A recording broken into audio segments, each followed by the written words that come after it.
fast you were going? What? How fast you were going? I don't know. 10? 8.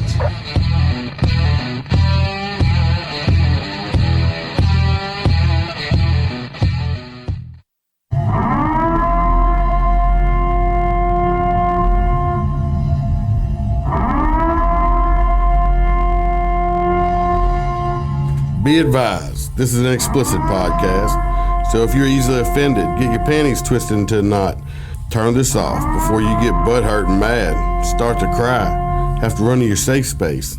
All opinions are those of the host and his guest and do not reflect the opinions of any government agency. Welcome to MOTORCOP Chronicles podcast. It's the Iceman. This is just going to be an extra one. A couple of days ago, I was I had signed up earlier in the month, for like Shop with a Cop. So I always do. Last year, unfortunately, I got called to a different, I got called off because I had to go do some other job. So this time I told them straight up, I was like, I don't care what y'all call me, I'm not going. I signed up for both days. I did both days, and first day I had an older child, and this is a 10-year-old. He wasn't real popo friendly. I mean, he didn't work, or he was just shy. I don't know. But we did our shopping. I mean, he got a bicycle and some PlayStation games, and he did get a laser tag thing for him and his younger brother. The second day, I had a little 5-year-old boy. He's cute as shit. I did take some pictures with him, but it me being anonymous, I can't be putting him up here. And plus, wouldn't have his guardian or parents' permission to anyway. But anyway, maybe one day. Anyway, he was a 5-year-old kid, super cute. He's probably had a few little learning disabilities, not a whole lot, but just a few. He's tiny. He's real tiny. I ended up carrying him. When the lady from the office said, "You gonna put him down?" I was like, "No, it's easier to carry him." So I totally enjoyed my time with the kids. As everybody knows, I've mentioned in the past on other podcasts, I'm really believe in community policing. I believe in getting out of your unit and walking around, talking to people in the neighborhood, not just getting out every time you investigate a crime. It's just something I think should be done way more often than it's not. Maybe in big cities it is, I know they have foot patrols. We don't have that anywhere around here. Maybe in New Orleans, but I think, you see people in the neighborhood, you get out, go talk to the people, interact with them, talk to the kids. Regular conversations, not, anything bad been going on? No. When these people see you, they should see a friendly face, be able to trust you and everything else, not just think, oh, he's here to investigate something again, or he's just trying to get me to be a snitch. It don't always have to be like that. So anyway, my main point of doing this today, I'll probably just put out a bonus or something. And I know, I like to joke around, I like to cut up, I like to make people laugh. I know I make a lot of inappropriate jokes, non-PC jokes, stuff that would, probably, sometimes it, a lot of people find it offensive. That's my personality. That's the way I am. It's my joking behavior. Well, if that's what you're looking for in this one, you might as well turn it off. I'm not in a joking mood. This is serious for me. Like I said, and I even talked to Bam about it. It's been bothering me for a few days, and I cannot get it off my head. So I figured I might as well do a short podcast about it, because it's really just been it's eating me up. It's just because it's wrong. Shit like this should not be going on in what's supposed to be the United States of America. One of the richest countries, or was one of the richest countries in the world. My thing is we had all these children. There's probably close to 100 over the 2 days, and we were at Walmart, and we're told, they give us the budget. They say, look, try to spend, $250 per kid. So First one, I pretty much stayed on budget. I think I went like $10 over, and that was by getting batteries. So no big deal. Like I said, he got a bicycle and all that kind of stuff like that. Now, the second day, this little sucker, he got me. I'm gonna tell you, he didn't get me. His little personality, him itself. I did go over, probably a little over $100. So, I spent about $350 I didn't spend it. I mean, that's what we ended up bringing up. And of course, it was fine. They didn't. I would have paid for it out of my pocket if I had to, but I didn't have to. But he got every Paw Patrol vehicle. He loves Paw Patrol, and he got some Star Wars stuff. That his Baby Yoda. He just did not want to put down this big Baby Yoda. He was almost as big as him. I let this little kid get what he wanted. Like I said, if I'd have had to, I would have come out of my own pocket. I didn't have to. The department, the sheriff was lucky enough. They had a lot of donations enough where all these children were able to get what they wanted, which is great. You're saying, why is that bothering you so bad? That's not what's bothering me. What's bothering me is when you have 6-year-olds and 7-year-old children. When you say, what do you want? And one of the things they ask for is if they can go buy food or get a card so they can buy food later. Children at this age should not be thinking about having to buy food so they're not hungry later. And I know what people say, because I say it too sometimes. Well, the parents probably get food stamps, and yes, they do. True. They probably do. Every one of these kids' parents probably do get food stamps because they had qualified to be able to do this. So yes, every one of their parents probably get food stamps. Might get several. Might get $300, $400, $500 a month food stamps. I don't know. And I'm not saying these parents do this either. I'm saying, but I don't know this kid's situation. I don't know his home life. I don't know if, they got a lot of people that will get $500 in food stamps, and then, Joe Blow will go with them and give them $100, and they get $200 worth of food off of it. Because in Louisiana, they have a SNAP program. They don't use the food stamps. It's like a debit card, basically. And, I'll give you $100 cash, and, either you give me your card or whatever, and I'll go get $200 worth of groceries, 50 cents on a dollar. I don't know. I'm not saying these parents do that, but they have a lot of parents do, and they'll take the cash and they'll go buy drugs or whatever, alcohol or whatever they're not buying with food with it. They're basically selling it. I'm not saying these parents do that, like I said. All I'm saying is I was sitting there listening to 5 and 6-year-old, 7-year-old kids, several of them, not all of them, several of them. One kid said, well, can I get apples and oranges? Really? And, I know the nickname I have. When I didn't. I mean, it was heartbreaking. It was heartbreaking to hear a little child say this. I mean, and if anybody who that just don't touch their heart, if you were standing there listening to this, I mean, you don't have a soul. I watched another grown man start tearing. I mean, it was, you have to be there to then see these little kids and to have the little kids, I mean, ask for food in one of the richest countries in the United States. We shouldn't have little children being hungry like that in this country. Not when our government takes millions and millions of dollars and sends it all over the fucking world overseas and stuff for shit. And I mean, it makes me extremely mad thinking about these little children being hungry like that. So, and I'm not bragging or nothing like that. I'm telling you what, I don't know why. Like I said, it just stuck in me. I couldn't let it go. So, I went to my captain today, told him, if at his church or anything he goes to, he's a church going guy, that they have any, young boys, small boys, stuff that don't have any fathers or anything in their lives, let me know. I'd like to mentor one or two of them. And he just kind of looked at me like, what? I'm like, it's something I feel that I need to do. that I want to do. I don't know. I can't let it go. I can't get it out of my head. And, with all the research and reading and stuff we do for the podcast and stuff, and we did the thing, all these kids nowadays, these teenagers, shooting each other, killing each other, and just doing shit.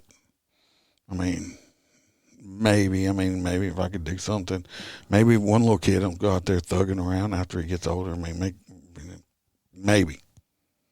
I mean, what's one kid gonna do? Me doing something with one kid, I don't know. It's one less kid out there breaking the law or doing bad or ending up dead or in prison. So if enough people, get off, we need, as a society, we need to get off our asses. And there's too many men out there that have made these children that'll never take responsibility for them.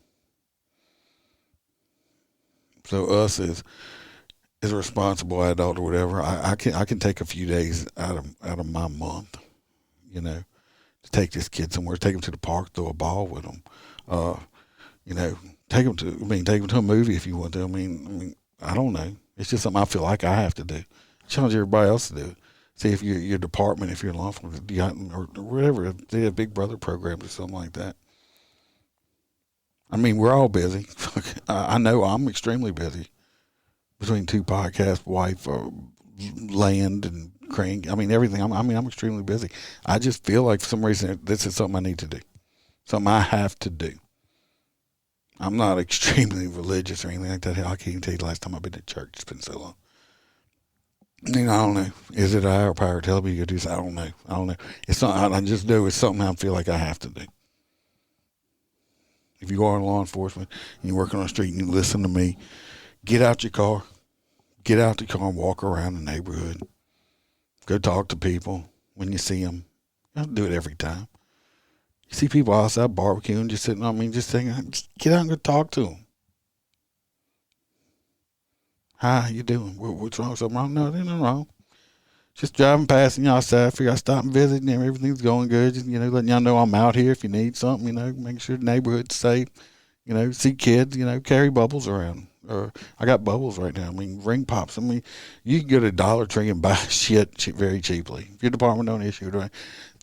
It's go take $10. You can buy a crap load of trinkets and crap at the Dollar Tree, and that little 2-cent trinket, you'd be surprised how to light up a little kid's face.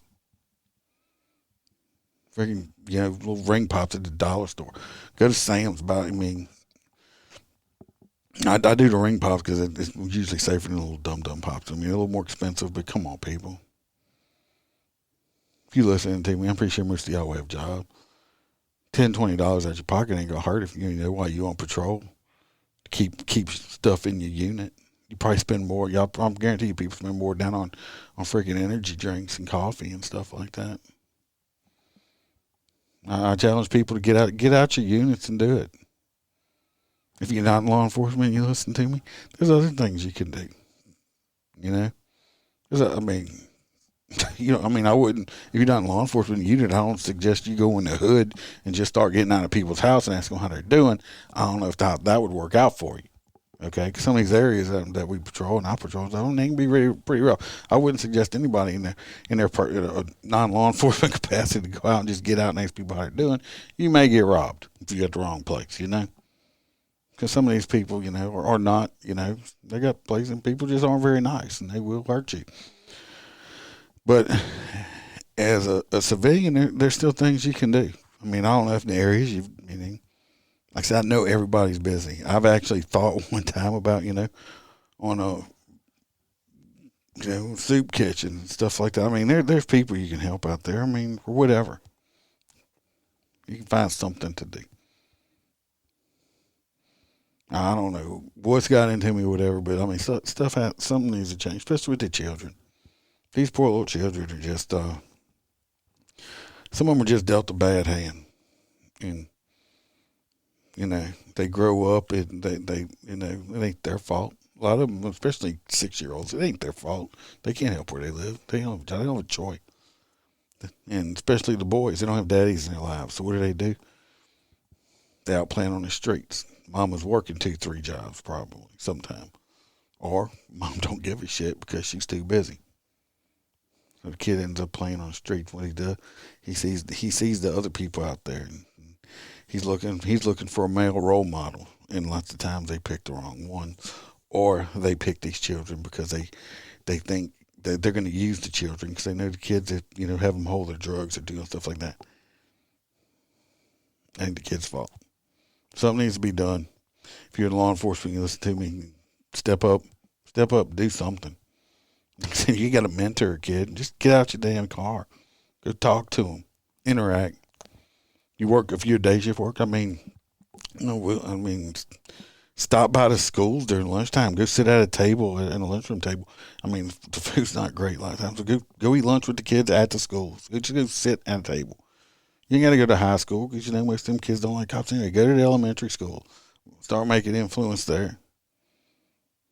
You never know. Sitting at that table with a little kid that one time might make a difference for him. The man who, one of the men that trained me to be a motor cop, he's retired now. He was a fucking phenomenal cop. He ended up being a police chief of a large city. Great guy. Spot on, brass shine, boot shine every time. When he walked in, he glistened. That kind of man. He controlled the room when he walked in. He told a story he actually taught when I was in academy. He was a corporal when I went through academy. He ended up being a police chief. He walked in MOTORCOP, spit polished, shiny. It's like he commanded attention. He even said back then he was going to be chief, and he was right, he was. My point is, on his story, he said, when he was a little kid, he went to a parade. And a motor cop came by and gave him a high five. As he drove his motorcycle down the road, he put his hand out and was giving little high fives to all the kids. He said that happened to him when he was a little bitty kid, like 8 years old. That one moment in time inspired him to become a cop. He never forgot that. He loved it so much. That one moment, 1 second of his life is what inspired him to become what he did. So, try to make a difference. Stop worrying about your arrest stats. How many people you arrest? How much dope you get?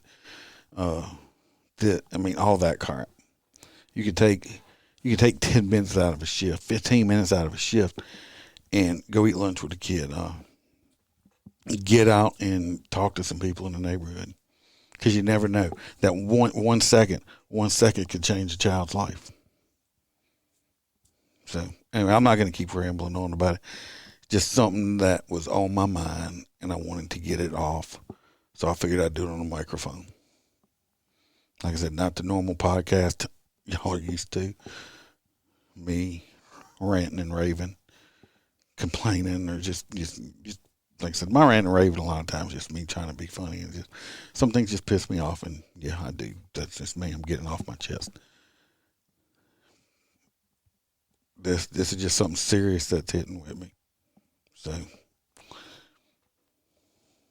that's gonna be it. Like I said, I just had to get it off. I'm just gonna put it out tonight. I wasn't gonna put it out. I was just gonna add it to another one, but I just want to put it out.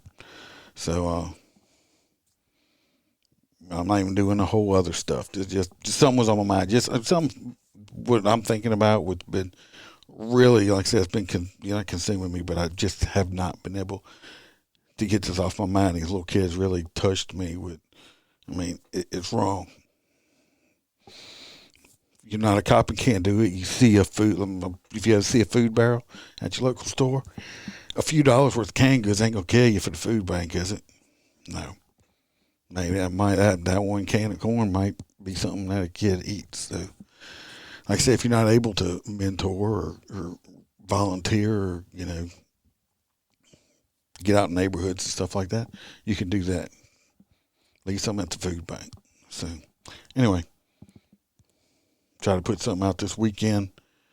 Hope this wasn't one disappointment to y'all, me being all serious and stuff, but I'm not just a goofball all the time. So I'll I'll see y'all. Talk to y'all this weekend. I hope everybody has a good rest of the week. I'm out.